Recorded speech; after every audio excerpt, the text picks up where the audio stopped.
So thank you very much for the invitation, and it's wonderful to be back in Princeton and back at the Institute in particular. But yeah, it's a real treat to be here. So I'm going to start talking about a very classical subject of constant mean curvature surfaces, or physically, we're talking about soap bubbles. So they're critical points. If you blow in a certain amount of volume, then they're critical for the area of the enclosing surface. If you didn't actually blow in, and the pressure difference across the bubble is given by the mean curvature. So if you actually didn't blow in any volume, you're getting a soap film or a minimal surface. Now, question of Hopf from long ago, which is whether these are just round spheres, whether this is actually an extremely boring topic. Well, and there was some reason to believe this. So if it's topologically a sphere, then it has to be a round sphere. That's an easy consequence of the Hopf differential, which I'll introduce later. And also Alexandrov, again long ago in '58, showed that if it's embedded, then it has to be a round sphere. So the question is, are there immersed soap bubbles that are something else? And actually people thought that there weren't, and this was called the Hopf conjecture, or the Hopf posed as a question, until Wente came up with an explicit counterexample. So I don't know if you can, that's my laser pointer, yes. I don't know if you can see a little figure 8 in there. That's one of your circles that you're using to create a torus. And the other one probably comes up more easily on the next slide. So there was your figure 8, and you're rotating that figure 8 around this other circle to create that particular soap bubble that was shown before. So it's topologically a torus. It's certainly got self-intersections, so it's an immersed constant mean curvature surface. Now, in fact, you can do this for any genus. Capelleus did some heavy analysis and some gluing results to show that you can get these of any genus that you want. But in the case of tori, or more generally, even though it's not compact anymore, mapped to the plane, there's a nice relationship with algebraic geometry. So I'm going to concentrate on those because I want to get to that link to algebraic geometry via integrable systems. So lots of things coming in. Okay, so the fundamental observation that allows us to relate these surfaces to integrable systems, and via that there'll be some algebraic geometry, is that having the information of a constant mean curvature immersion, so here I'm saying on some simply connected coordinate neighbourhood, I might as well just say on the plane really, is equivalent to having some family of flat connections where the group for those connections is SL2C. They're connections in a trivial bundle, and it's a family over the non-zero complex numbers. So that observation is crucial because that's the way that a lot of integrable systems come up.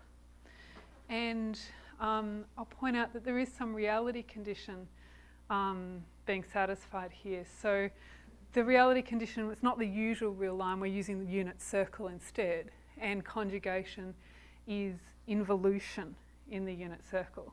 But if we're on the unit circle, so our equivalent of the real line, these connections are actually in SU2, and then of course we've complexified SU2 to get SL2C.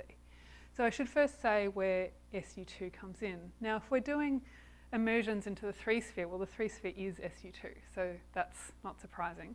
It's also not hard to see it for R3 because the Lie algebra, SU2, is just R3, where here I've given an explicit basis we can use to represent that. And then of course the Lie group SU2 acts on its Lie algebra by the adjoint action. So we can ask for a moving frame by asking for our standard bases fx, fy and the normal, appropriately made unitary, to correspond to these basis vectors. So that will give us a frame in SU2 for a constant mean curvature. Well, we don't need constant mean curvature at this point. But continuing with very classical geometry, the first and the second fundamental forms. Well, obviously we can write the first fundamental form in terms of a metric, U. Second fundamental form I write in a slightly non-conventional way, but it's what's more useful. It's what Hopf used, where we're writing using, of course, the trace, the mean curvature, and then Q, which is, so explicitly, it's the inner product of f z z with n, or more geometrically, Q dz squared, it's called the Hopf differential. It's the traceless part of the second fundamental form. So the fact that that's a quadratic differential is exactly why, for the spherical case, that has to vanish, and then you just check that means that it was round. So it's quite a useful object if you're studying surfaces. And more classical, lovely stuff. Theorem of Bonnet tells us that if we have functions u, q, and h on some domain which satisfy the Gauss-Codazzi equations, then those in fact are the metric, the Hopf differential, and the mean curvature for some surface, and that surface is unique up to Euclidean motions. So if we want to study surfaces, we can just study these functions satisfying the Gauss-Codazzi equations. And so far, there's been nothing about constant mean curvature, but the reason why it comes in looking at surfaces in this way is that the Gauss-Codazzi equations, if you look at the case where the mean curvature is constant, they're unchanged by changing the Hopf differential by a parameter. So we can multiply the Hopf differential by anything on S1, and we still get a solution to the Gauss-Codazzi equations. We get an S1 family of constant mean curvature surfaces. So it's the constant mean curvature analogue of the S1 family of minimal surfaces, like connecting the helicoid and the catenoid, for example. If I want to be explicit, and the exact form here is really not important. I'm only putting it up to show that the lambda gets entered into, so this will be the pullback of the Marcaton form under your frame. This will be the f lambda to the -1 df. If you want to see how the parameter's put in, it's just that there's a lambda inverse and a lambda on some off-diagonal terms. So it's put in some very nice way, and there is some symmetry there where there's a lambda goes to lambda bar inverse. The details, that's all I want to point out there. So what's this one form doing? Well, the idea is that for our family of surfaces, so here it was an S1 family of surfaces, this should be the pullback of the Marcaton form on your group SU2 under the frame f lambda. So that's f lambda to the -1 df lambda. And if we just complexify, we're not asking for a complex family of constant mean curvature surfaces, but if I just want a complex family of one forms, then I can let that lambda be a non-zero complex number. That moves instead of being SU2, we're then in SL2C. We've lost our symmetry. But that's okay. Now the condition that those exactly are f lambda to the -1 df lambda for some frame f lambda is exactly that they satisfy the Marcaton equation, which we can also write as the condition that if you define a connection using that form, so now we're in the trivial bundle and this is the trivial connection D, then that's a flat connection. So that's writing the constant mean curvature equation as the condition that some family of one forms satisfy the Marcaton equation or define a family of flat connections. Same thing.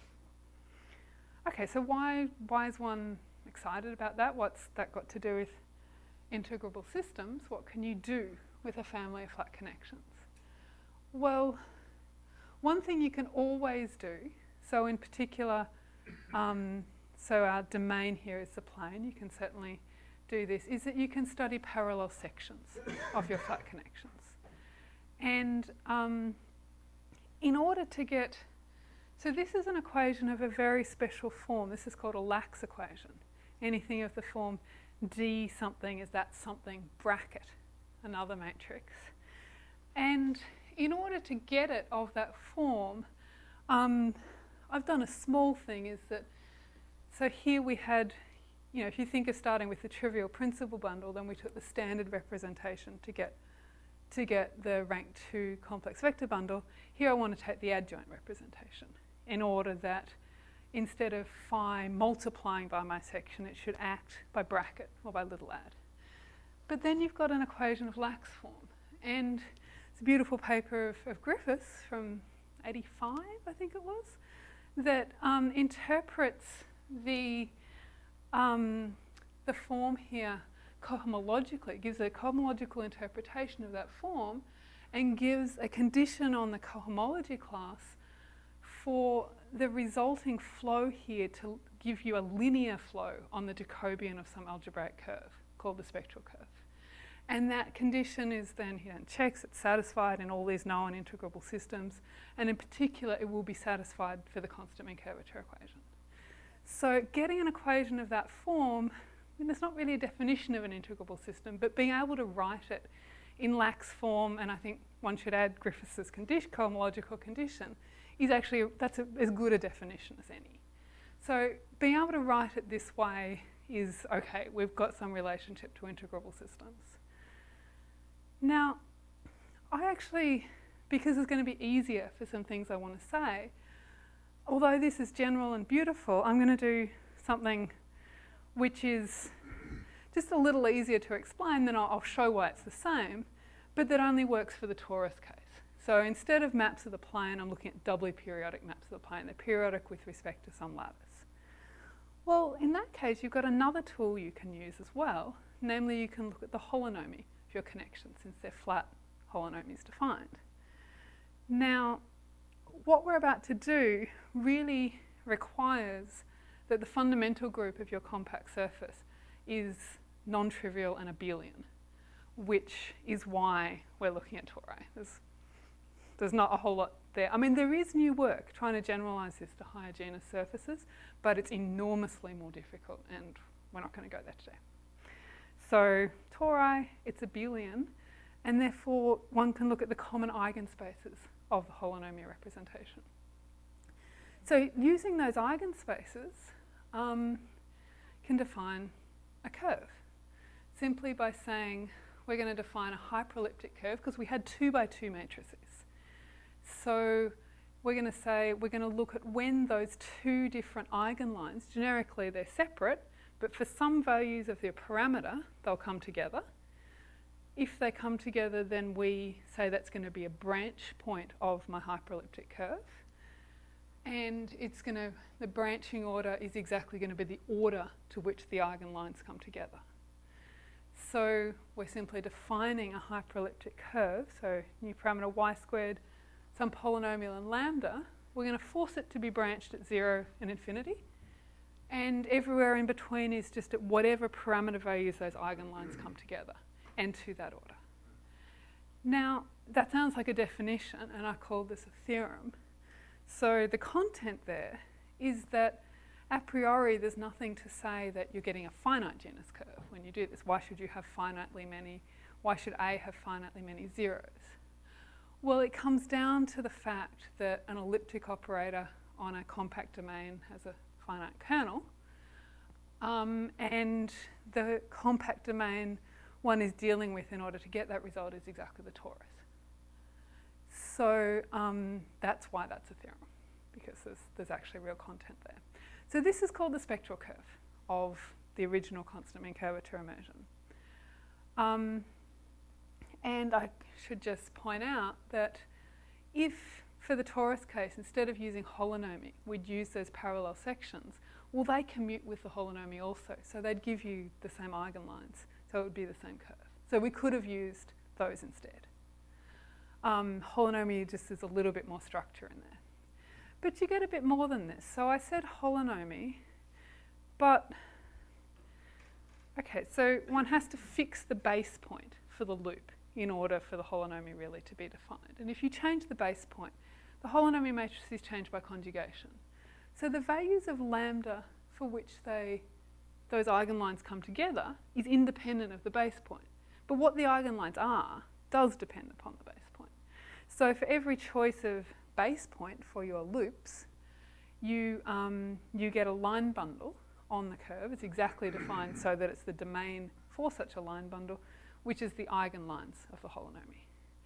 Those eigenline bundles all have the same degree.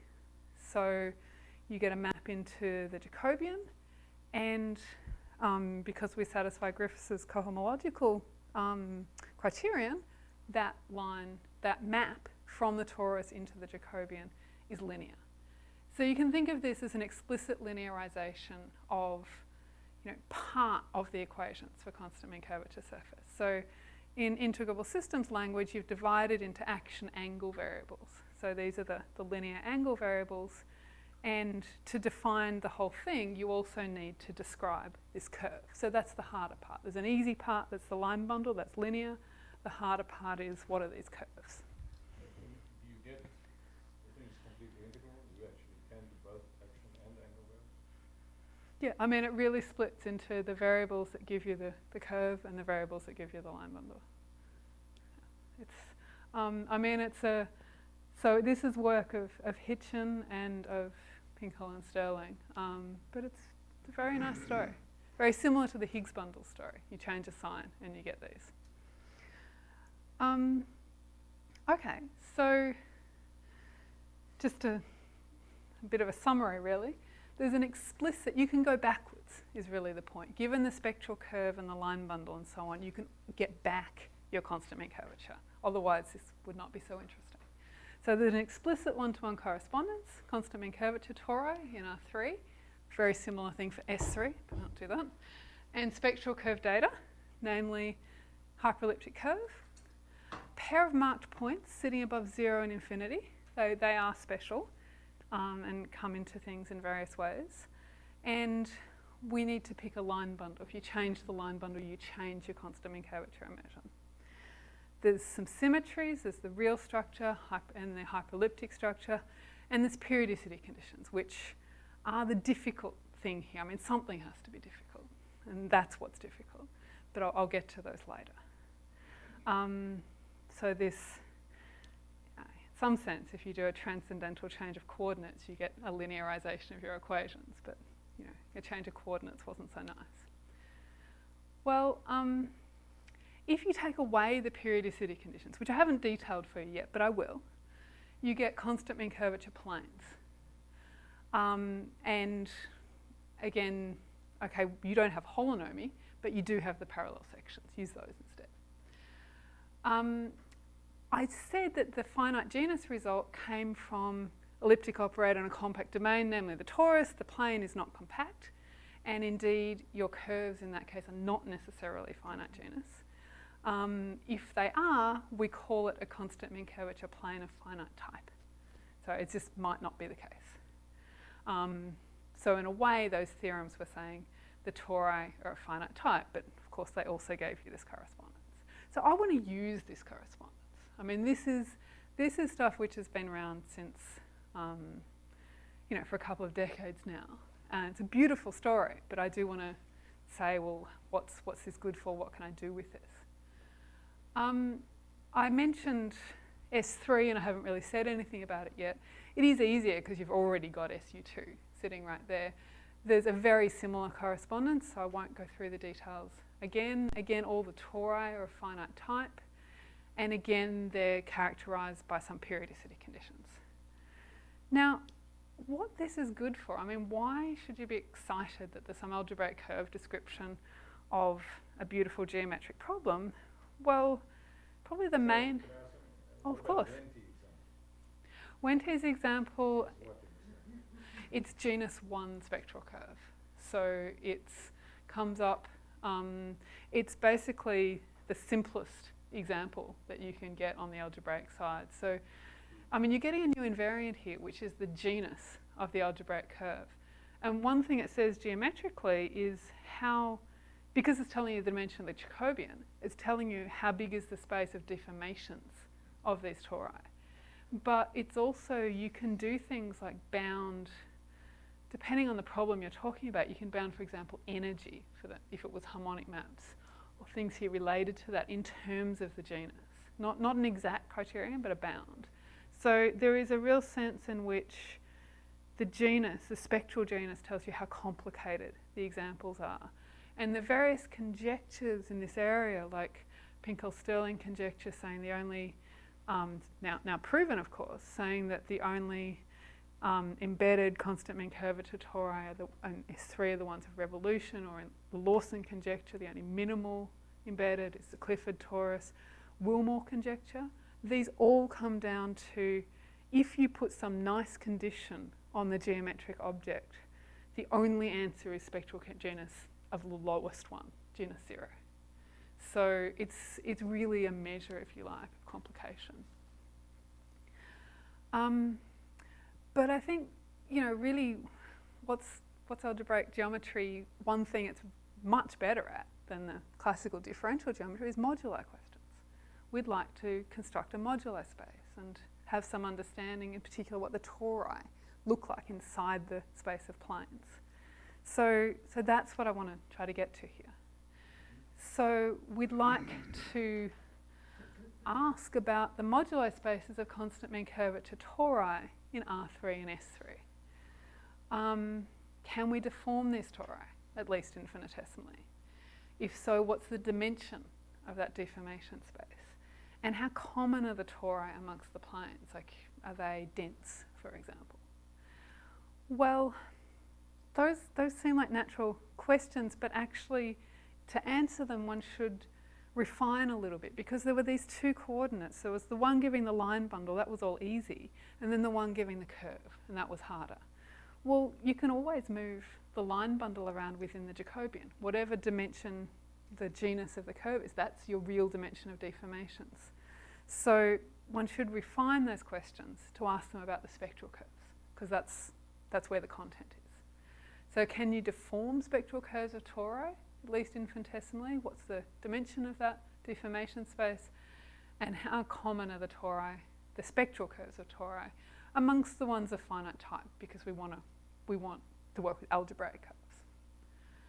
Okay, well, to get to those, I need to say how tori are distinguished amongst planes. I need to actually say what these periodicity conditions are.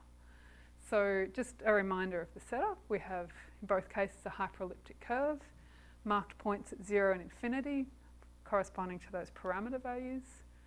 The curve has a real symmetry, namely that its branch points are symmetric under lambda goes to lambda bar inverse. So if you have a branch point lambda, alpha, it's also got alpha bar inverse.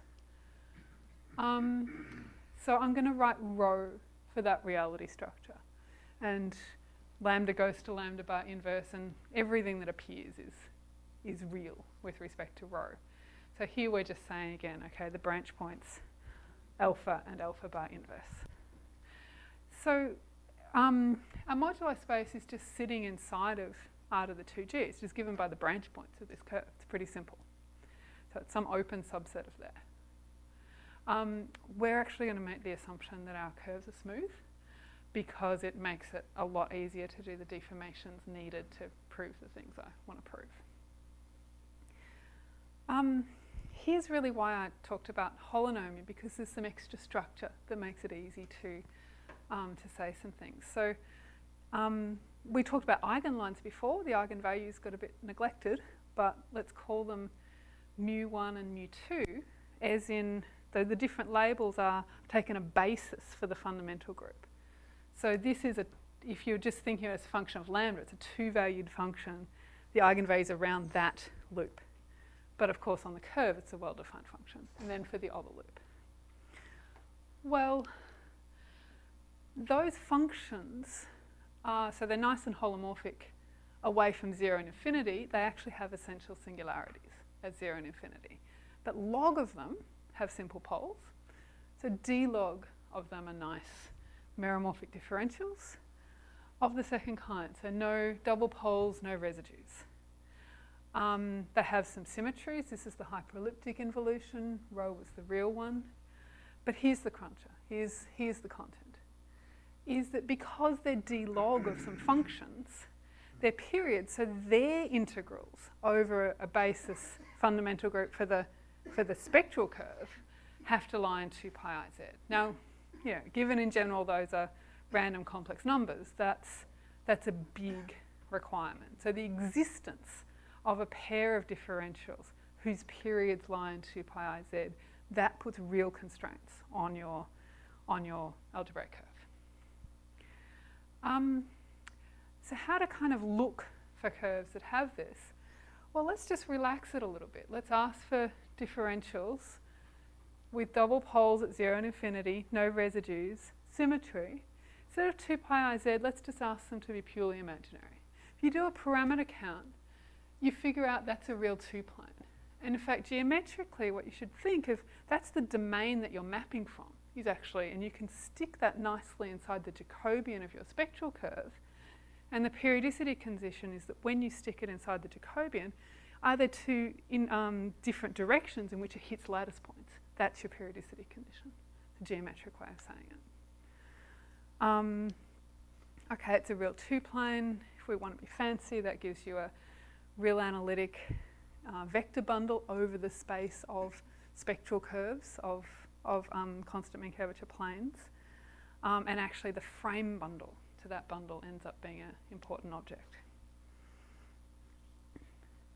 So finally, periodicity conditions, because I actually haven't given you them all yet, for going into Euclidean space, it's that there exists a pair of meromorphic differentials in this plane whose periods lie in 2 pi I z, which is just saying they're d log of some functions.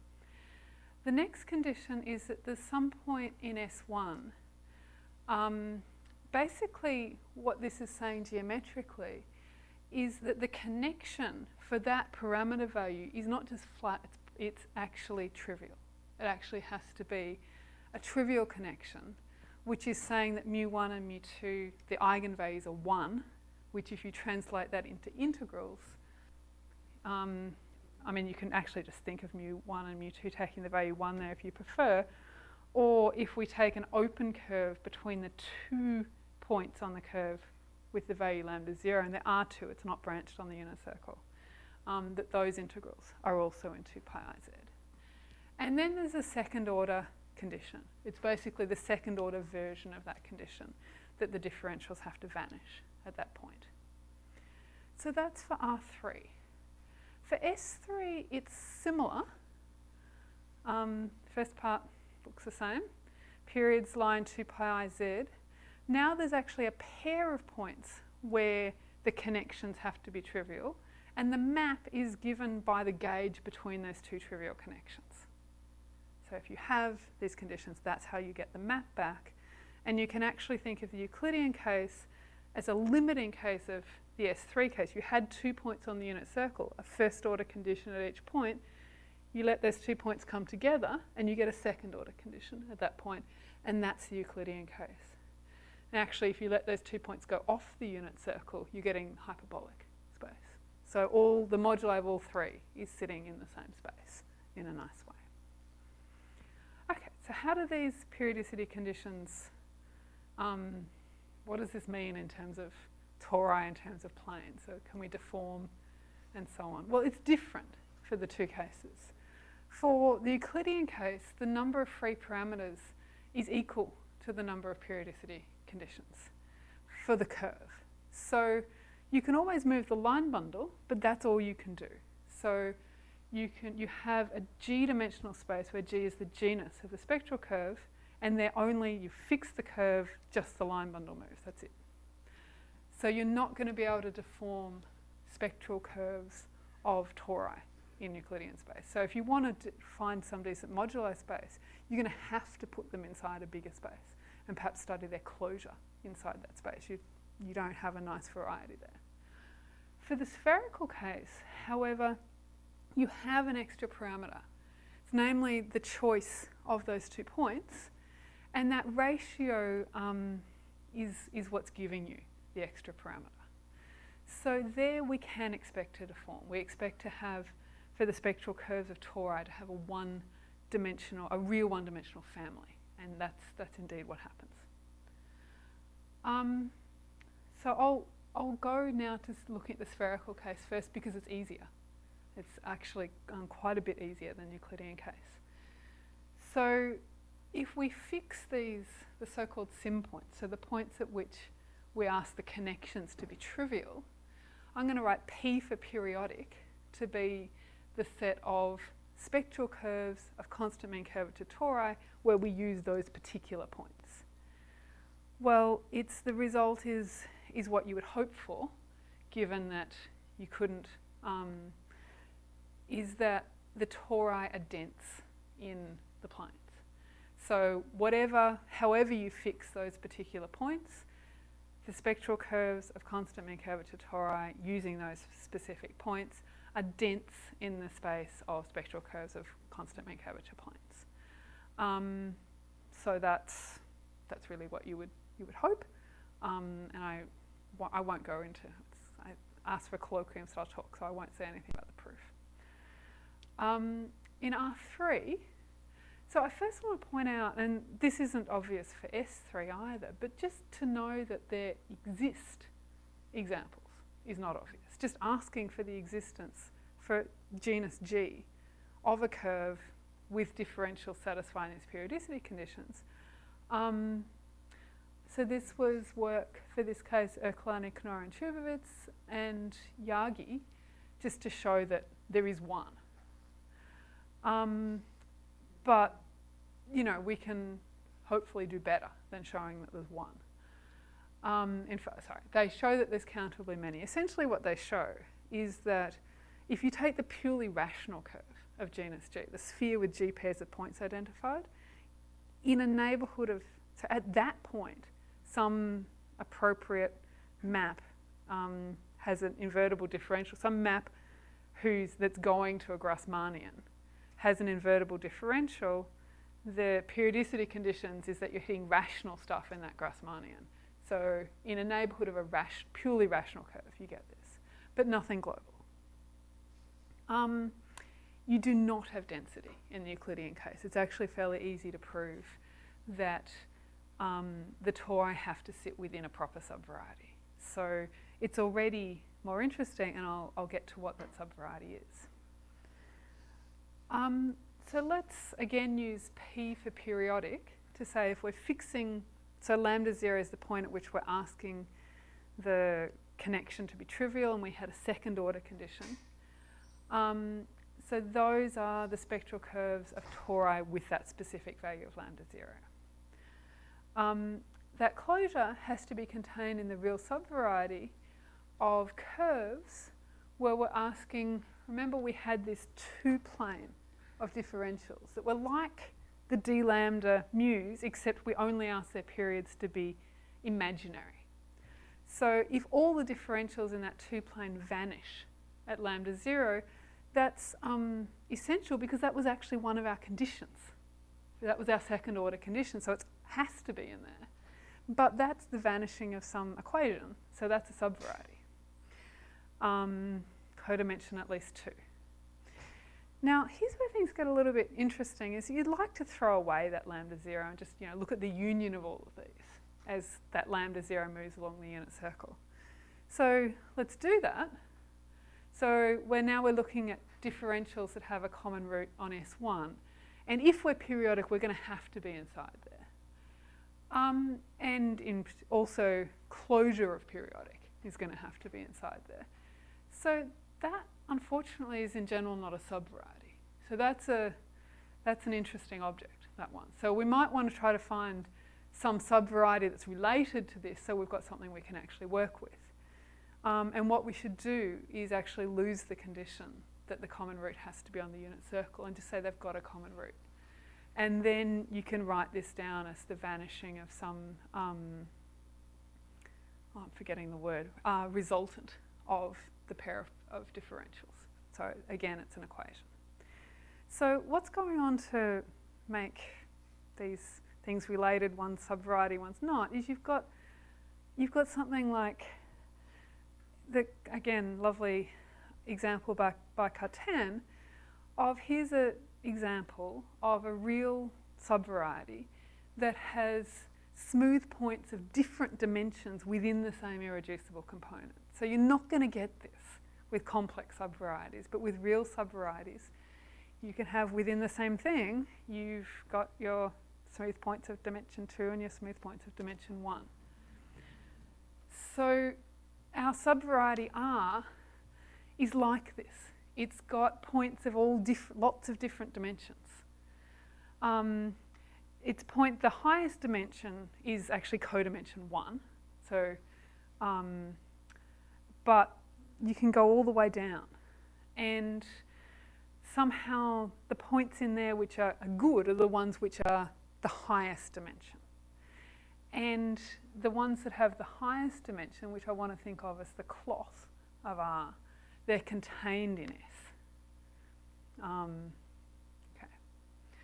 So one's studying some nice subvariety here. Okay, so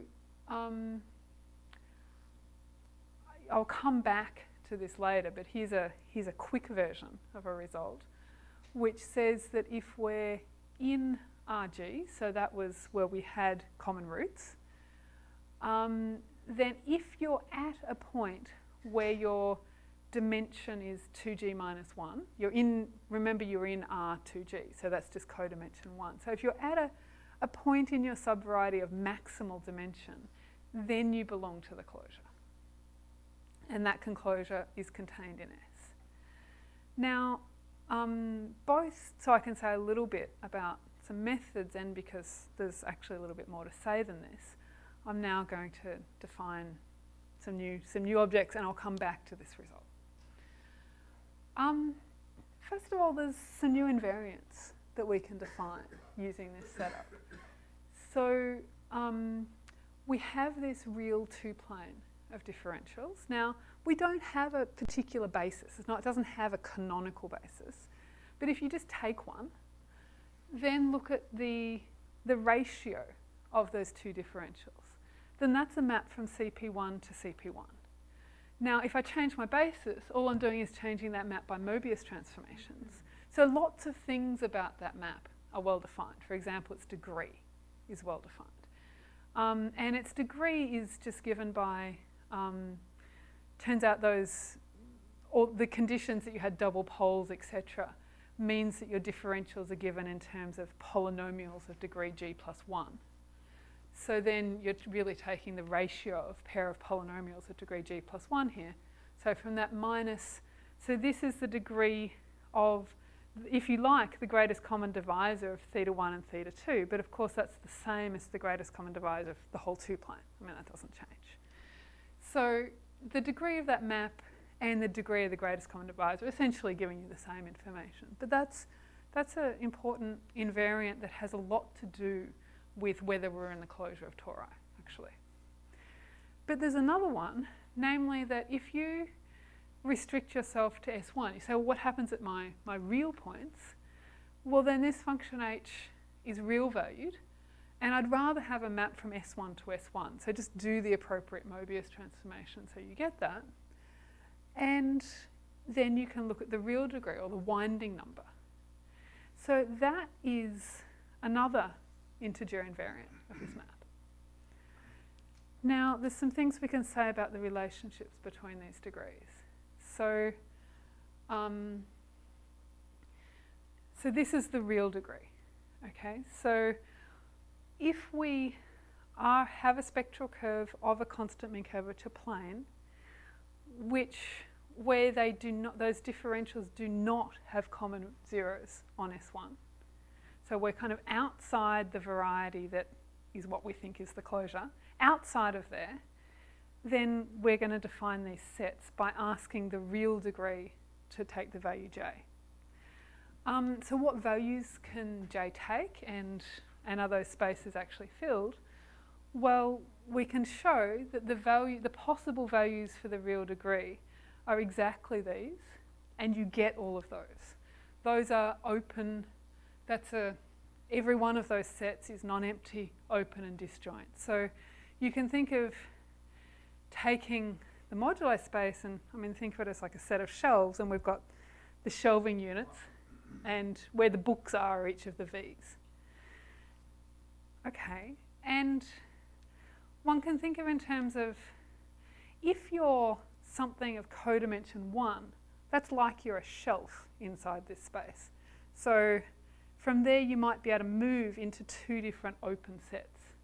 If you're a lower codimension, then you're not good enough to be a boundary, you're not big enough. So that will come up. So here it's a stronger version of the previous theorem. So a whole bunch of equivalent conditions that any one of which guarantees that you're in the closure. So first one's what I said before.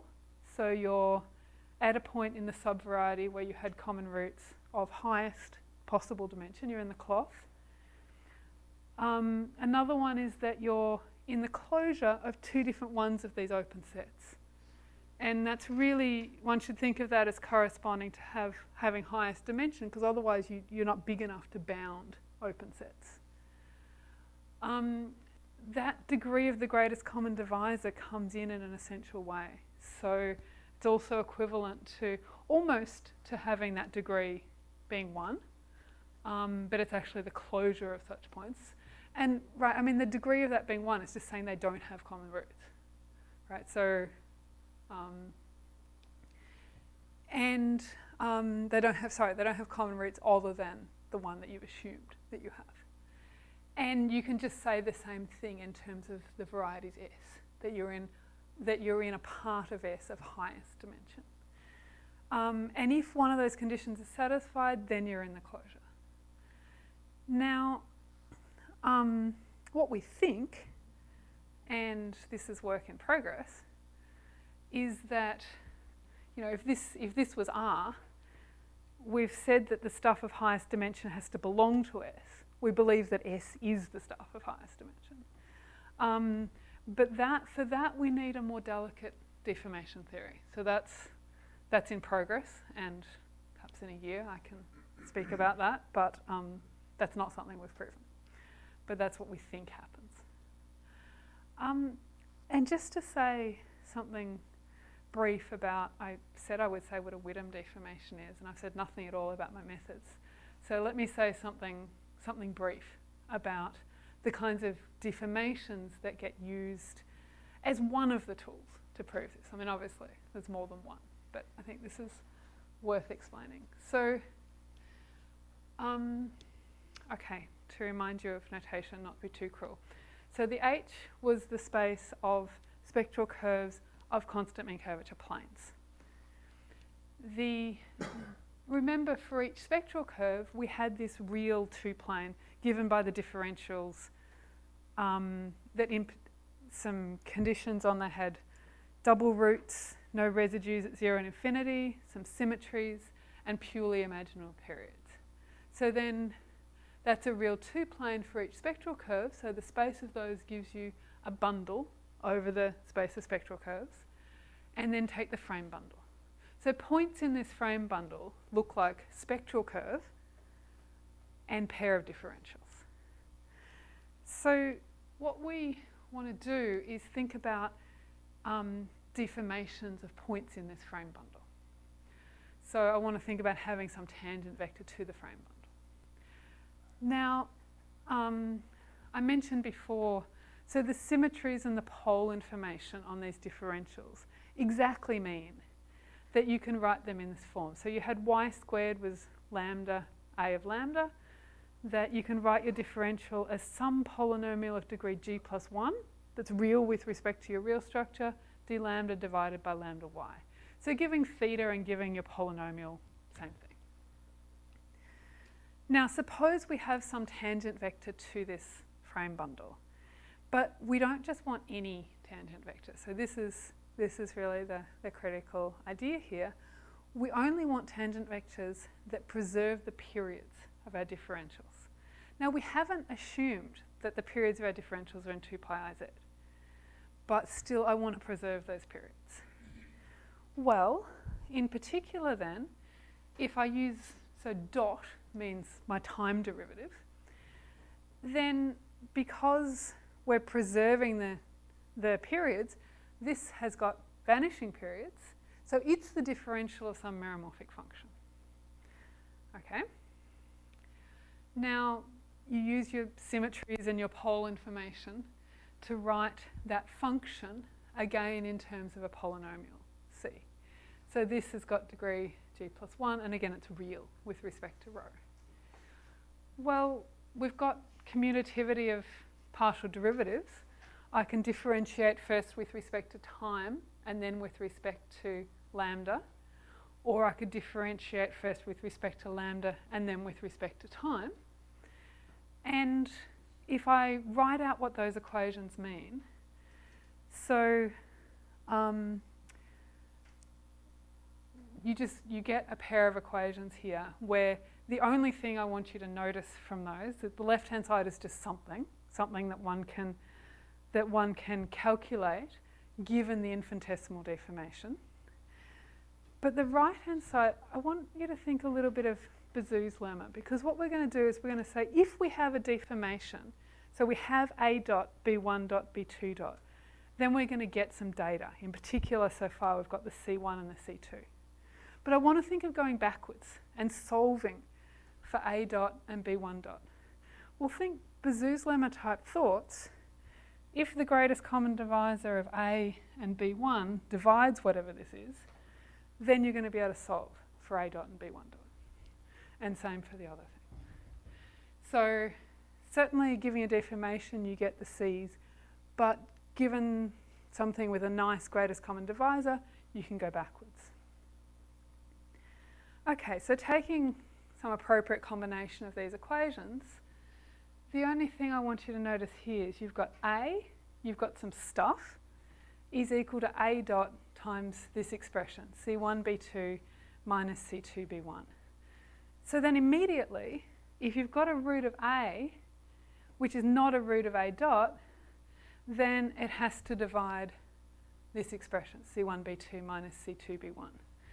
It's an easy computation using those previous things to show that actually if you've got a root of A, even at which A dot vanishes, then actually C1 and C2 have to vanish there.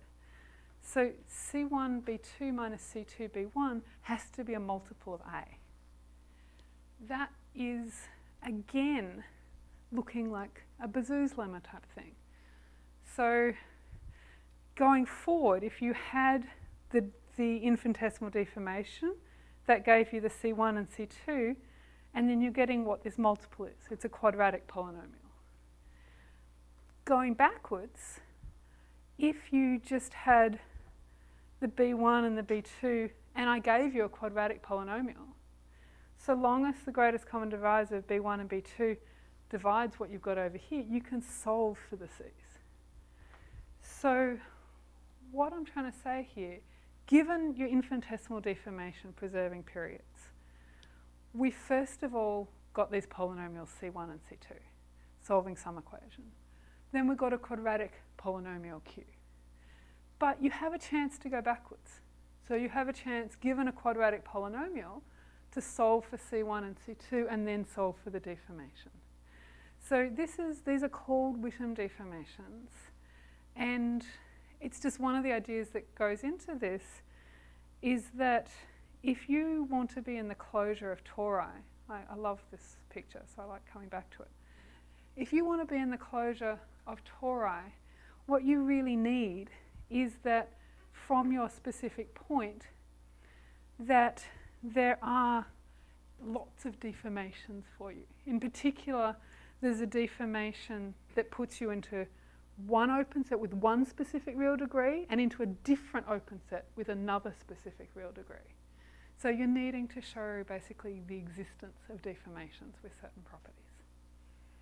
Okay, so I will stop there. Thank you very much.